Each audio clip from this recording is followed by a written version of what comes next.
Kim Jong-un in North Korea. You know, it's a scary time right now because we're really going to find out how our politicians are really doing, because this isn't the time to get overzealous or get crazy. We need to stop. We need to slow down and breathe. We need to use our minds. All right. Kim Jong Un is a little unhinged. All right. He's a dictator. That's how they act. All right. I understand he threatened a U.S. carrier. I understand that. Right now, what we need is diplomacy, though. We don't need to go and start bombing them, hurting any chance where we can hurt innocent civilians, because at the end of the day, that's going to look bad on America, and you should never hurt. Fighting is never the answer. Right now, we need to sit down with China, with Japan, with Russia, with our allies, and even invite Kim Jong-un or some of his representation to the party and say, look, everybody needs to slow down.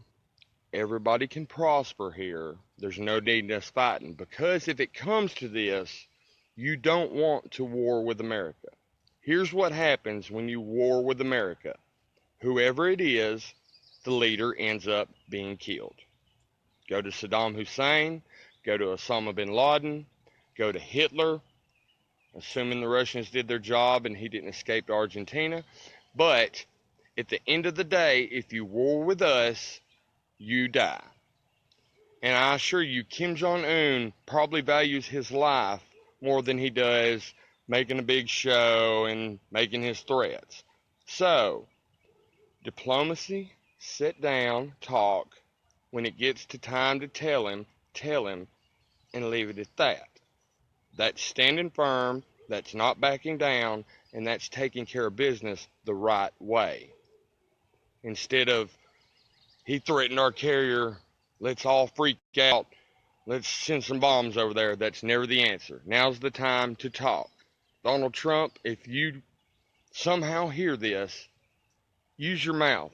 You know how to do it. You've made 1,000,000 deals. There's no reason we should be sending any kind of damage toward North Korea right now. This nation and this world is already unstable enough as it is. And he's already unstable enough. But we can make him realize that if he did war with us, by the end of the day, he would be dead, or by the end of the conflict at least. So I promise you, he values his life more than he does anybody else's. And when it comes down to it, that will be what backs Kim Jong-un down. And that will be what stops any kind of hostilities in North Korea. Assuring him that he may deliver a blow, he may do this, that, and the other, but it will cost him dearly. It will cost his life. Not money, not weapons, not missiles, not his own people. His life. Today ain't the day to fight. Today's the day to talk. Tomorrow's the day to talk. Every day is the day to talk. So let's start talking, America. That's the only way we're going to get through this. Hope we all have a good day, and I hope we all have a great tomorrow. I'm MB Wayne. Thanks for listening.